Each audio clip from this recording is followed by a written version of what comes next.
किसी भी लूप में करंट फ्लो हो रहा है तो वो लूप किस तरह से बिहेव करता है? मैग्नेट की तरह से। किस तरह बिहेव करेगा? मैग्नेट की तरह। तो उसमें जो एनर्जी स्टोर होगा, जैसे जो एनर्जी का फॉर्म होता है उसी को लेके नाम रख दिया जाता है। जैसे अगर हम अभी बोल रहे हैं तो इस एनर्जी को क्या नाम दोगे? Sound energy. मतलब जैसा कैरेक्टर सामने आता है, जो आउटपुट है, वैसा नाम देते हैं। जैसे अभी ये फैन रोटेट कर रहा है तो इसको क्या नाम दोगे? Rotational energy. ये ट्यूबलाइट जो है ये ऑन है, लाइट, तो ये लाइट एनर्जी नाम दोगे। वैसे ही यहाँ जब एक सर्कुलर लूप में,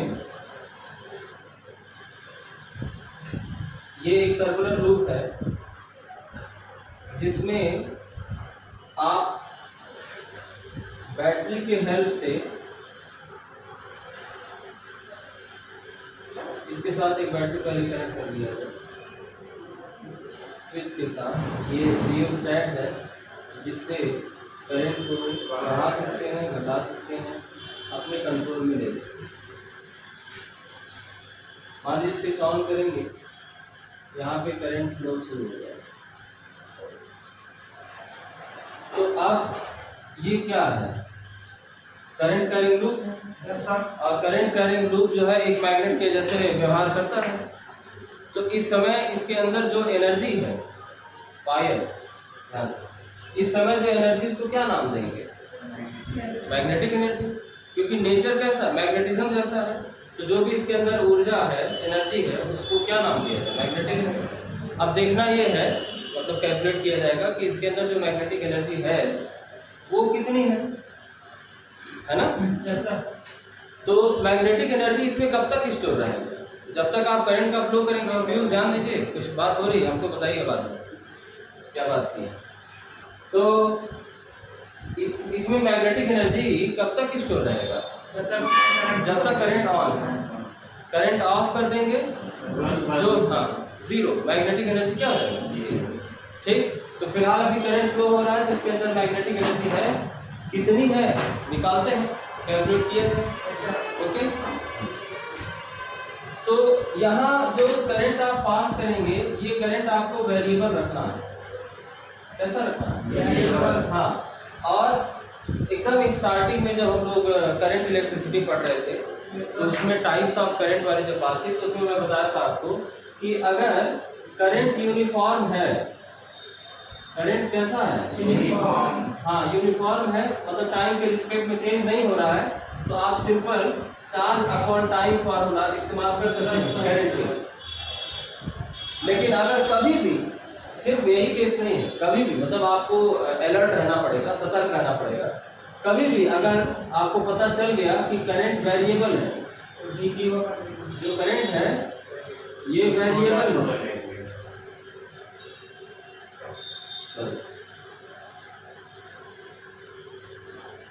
तब आप Q अपॉन T, मतलब मामला वही है, चार्ज अपॉन टाइम ही, लेकिन आप dQ अपॉन dt लिखेंगे। क्या लिखेंगे? समझ गए? Any problem? ठीक।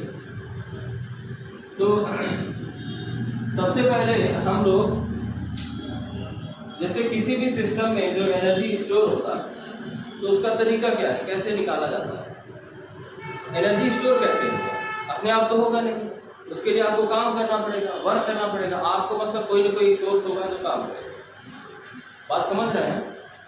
बोलिए। yes, कहीं भी आप, मोबाइल है ना, मोबाइल उसका वो बैटरी चार्ज करते हैं, उसके अंदर ऊर्जा भर रहे हैं। कैसे कैसे भर रहे हैं आप? एनर्जी दे रहा है तो कोई काम कर रहा है ना उसको करने में, अपने आप नहीं ना जा रहा है। बोलो।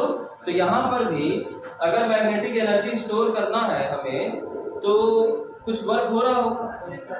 तो आप कुछ मत करिए, आप वर्क निकाल लीजिए। क्या निकाल लीजिए?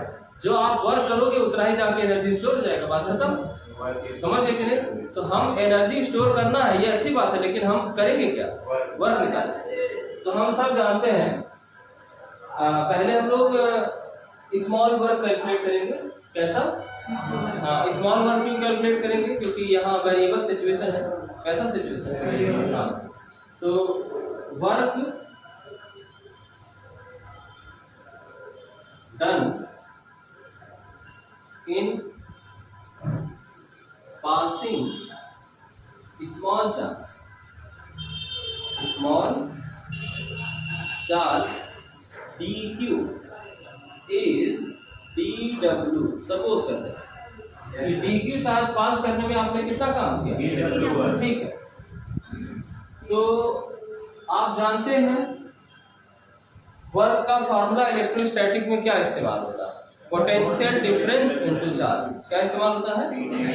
हाँ, तो यहाँ पर इंड्यूस्ड ईएमएफ इस्तेमाल होगा, अप्लाइड ईएमएफ नहीं है, क्योंकि ये जो भी कुछ हो रहा है मैग्नेटिज्म की वजह से हो रहा है, समझ रहे हैं? और करंट हमारा कैसा है? वेरिएबल है, तो यहाँ पर वेरिएबल करंट होने की वजह से जो अभी फिलहाल करंट का डायरेक्शन देखो क्लॉकवाइज है ना, तो ये साउथ पोल के जैसे बिहेव कर रहा है अभी, है ना? और करंट कैसा है? वेरिएबल है, तो इसके अंदर लूप के अंदर जो लाइन पास हो रहा होगा उनकी संख्या बदलेगी। क्यों? क्योंकि करंट क्या है? वेरिएबल है, मतलब फ्लक्स में चेंज होगा। फ्लक्स में चेंज होगा टाइम के रिस्पेक्ट में, तो फैराडे जी के हिसाब से ईएमएफ इंड्यूस होगा। तो जो ईएमएफ इंड्यूस होगा वही ईएमएफ हम यहाँ पर लेंगे, समझ गए? तो इंड्यूस्ड ईएमएफ इनटू जो चार्ज आपने सप्लाई किया है। ओके, तो हम पीयूष जी से पूछ रहे हैं सेल्फ इंडक्शन फिनोमेना पिछले लेक्चर में आप सुने थे, तो लूप में जो ईएमएफ इंड्यूस हुआ था उसका फॉर्मूला क्या था? LdI/dt। Very good. हाँ, तो यहाँ पर हम लिख देंगे, सिर्फ मैग्नीट्यूड लिखेंगे, एक्चुअली वहाँ माइनस होता है लेकिन माइनस हम लोग इग्नोर कर देंगे। तो इंड्यूस ईएमएफ की जगह पे हम लिखेंगे -LdI/dt into charge. Any problem? थोड़ा सा इसको मैनेज करिए, अरेंज करिए, सॉरी माइनस हटा देंगे, तो DI, ये जो DT है इसको DQ के नीचे ले लें तो क्या दिक्कत है? और DQ/dt क्या है? करंट है ना? तो यहाँ पर हो जाएगा dW = LI/DI, है ना? अब टोटल वर्क निकालेंगे तो जाहिर है कि इंटीग्रेशन करेंगे। क्या करेंगे? हाँ, तो इस तरफ आ जाइए आराम से, यहाँ पर फॉर टोटल वर्क, तो इंटीग्रेशन का साइन हम लोगों को लगाना है दोनों साइड में और लिमिट भी देना है। तो जीरो करंट जब रहा होगा तो एनर्जी यानी वर्क क्या रहा होगा? जीरो। और जीरो से सपोज करो कैपिटल आई करंट तुम ले जाते हो बढ़ा करके, तो यहाँ पे डब्ल्यू वर्क हो गया, है ना? आपको पता है वन यहाँ पे कुछ नहीं लिखा, मतलब वन तो है ही, तो वन का इंटीग्रेशन वही लिखोगे जो यहाँ से वन हमारा है, ठीक है?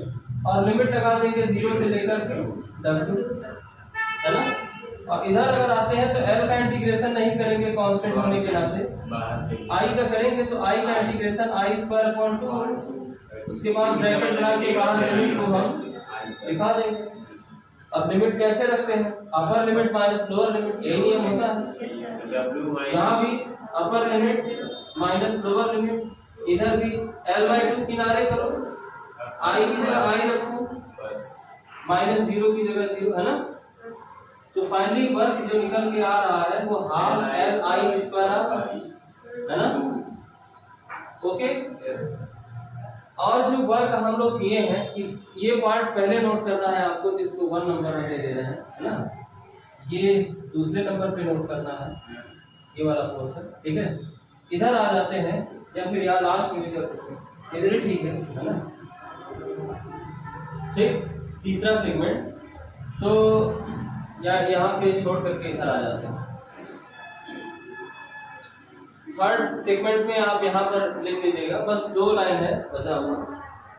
ये वर्क ही उसमें एनर्जी के फॉर्म में जाके स्टोर हो गया ना, हो गया काम। तो ये W ही मैग्नेटिक एनर्जी है, W ही क्या है? Magnetic energy. मैग्नेटिक एनर्जी जो लूप में है अभी, इसको आप यूवी से डिनोट कर लीजिए, ठीक है।